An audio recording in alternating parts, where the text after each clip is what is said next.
मित्रों, आज की प्रेस वार्ता में आप सभी का स्वागत है।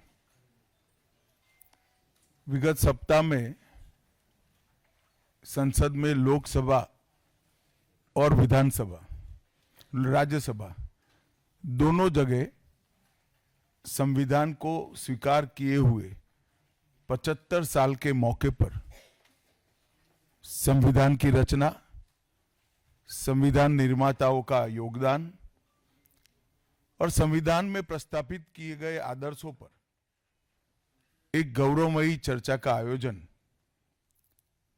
संसद के द्वारा किया गया।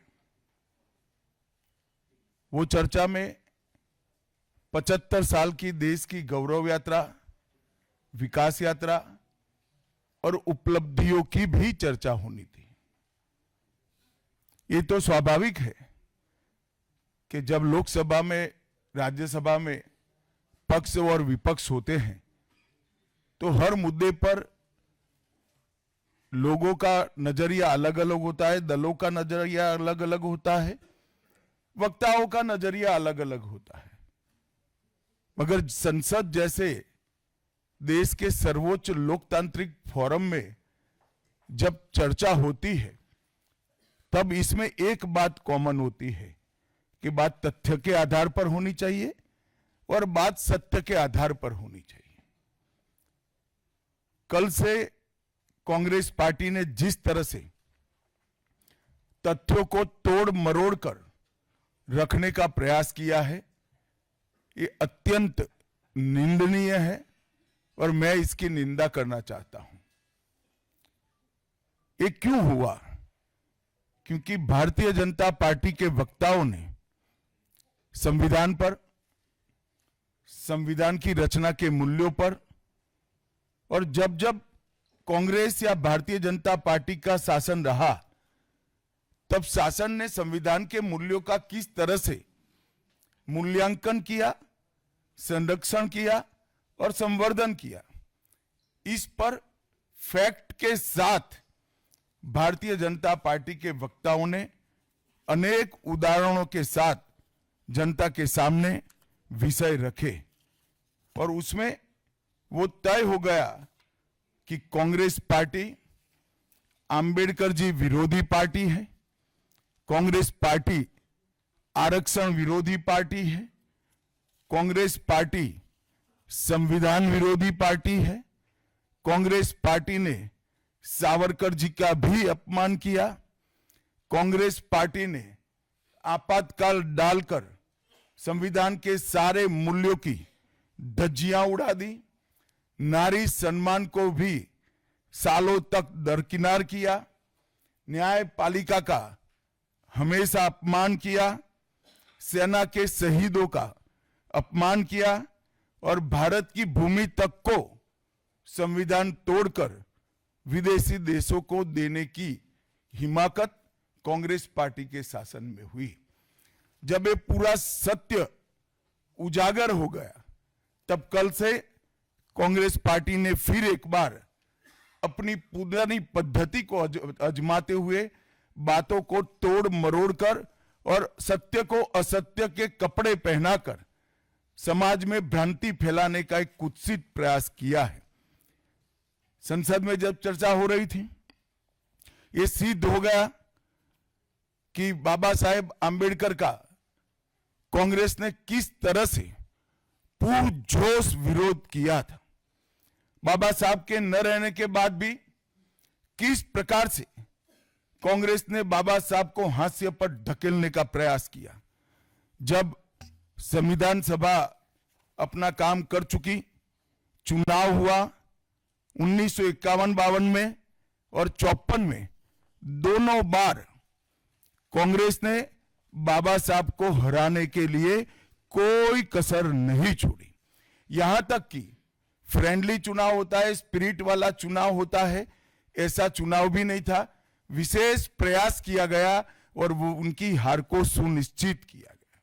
जहां तक भारत रत्न देने का सवाल है, कांग्रेस के नेताओं ने कई बार खुद ही अपने आप को भारत रत्न दिए हैं।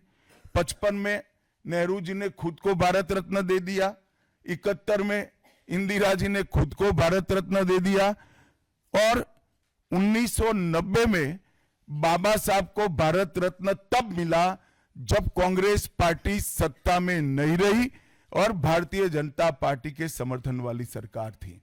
1990 तक कांग्रेस पार्टी बाबा साहब को भारत रत्न न मिले इसका बड़े जतन से प्रयास करती रही, यहां तक कि बाबा साहब की जयंती को भी 100वीं जयंती को भी मनाने का मना ही कर दिया गया।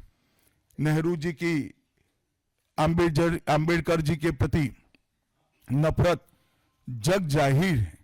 नेहरू जी की खुद की किताब selected works of Jawaharlal Nehru second series volume 16 इसके भाग 2 की पृष्ठ संख्या 532 पर एक पत्र का उल्लेख है, जब बीसी राव ने नेहरू जी को पत्र लिखकर कहा कि अंबेडकर जी मंत्रिमंडल से इस्तीफा देकर जाने का मन बना रहे हैं, तब नेहरू जी का ये जवाब था, अंबेडकर के जाने से मंत्रिमंडल में कोई फर्क नहीं पड़ने वाला है। अंबेडकर जी के महान योगदान का मूल्यांकन जवाहरलाल जी किस तरह से करते थे, इससे बड़ा कोई उदाहरण नहीं हो सकता। जब पंडित जी की एक और किताब को पढ़ते हैं, लेटर टू चीफ मिनिस्टर में एक उल्लेख है, बंबई के मेयर ने एक पत्र में बाबा साहब के अंबेडकर के जन्मस्थान मऊ में उनका स्मारक बनाना चाहिए ऐसा सुझाव दिया।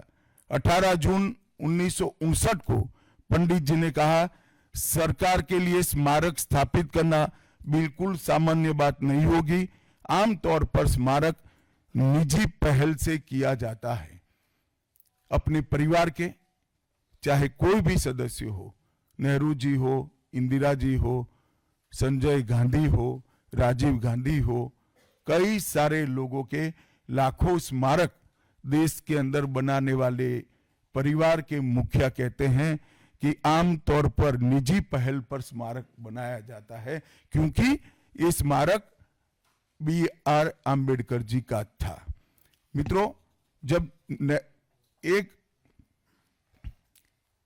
दूसरा उदाहरण मैं देना चाहता हूं, एक सर्वदलीय मंत्रिमंडल पहली देश की कैबिनेट बनी जिसमें बाबा साहेब आम्बेडकर भी सदस्य थे, नेहरू जी प्रधानमंत्री थे।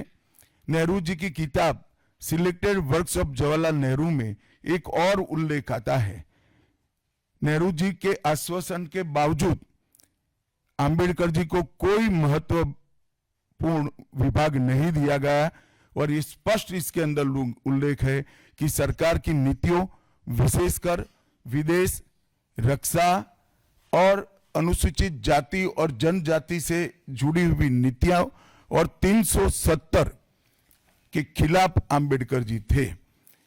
जब एक और कांग्रेस पार्टी है, बाबा साहेब आम्बेडकर का कोई स्मारक जब तक कांग्रेस सत्ता में रही बड़ा नहीं बना। जहां जहां विपक्ष की सरकारें आती गई, स्मारक बनते गए। भारतीय जनता पार्टी की सरकारों ने और नरेंद्र मोदी जी की सरकार ने बाबा साहब के जीवन के संबंधित पंच तीर्थ का विकास किया। मध्य प्रदेश में महू, लंदन में वो स्थान जहां बाबा साहब पढ़ते थे, नागपुर में दीक्षा भूमि, दिल्ली में महापरिनिर्वाण स्थान और महाराष्ट्र के मुंबई में स्थित चैत्य भूमि का विकास करने का काम भारतीय जनता पार्टी की सरकारों ने किया।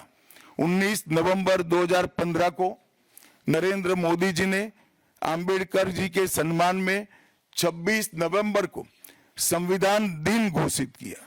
डॉक्टर अंबेडकर इंटरनेशनल सेंटर की स्थापना भी की। 2018 में प्रधानमंत्री नरेंद्र मोदी जी ने महापरिनिर्वाण स्थल पर डॉक्टर अंबेडकर स्मारक का उद्घाटन किया, जो लगभग 2 एकड़ में फैला है। मित्रों, मैं आज जब आप सबके सामने उपस्थित हुआ हूं, तब राज्यसभा में मेरे बयान को तोड़ मरोड़ कर पेश किया गया। मेरा मीडिया के सभी मित्रों से आग्रह है, कांग्रेस ने सार्वजनिक जीवन में जो पद्धति की है कि बयानों को तोड़ मरोड़ कर पेश करना, हो हल्ला मचाना और भ्रांति खड़ी करना। पहले उन्होंने नरेंद्र मोदी जी के भी एडिटेड बयानों को सार्वजनिक किया। चुनाव जब चल रहा था, मेरे बयान को एआई का उपयोग कर एडिट किया गया और पूरे देश में इसको प्रसारित करने का घृणित काम किया गया। और आज अंबेडकर जी के लिए मेरी बात को तोड़ मरोड़ कर वो पेश कर रहे हैं। मैं स्पष्टता के साथ कहना चाहता हूं, मीडिया को विनंती भी करना चाहता हूं कि मेरा पूरा बयान जनता के सामने रखिए। मैं वो पार्टी से आता हूं जो पार्टी कभी अंबेडकर जी का अपमान नहीं कर सकती।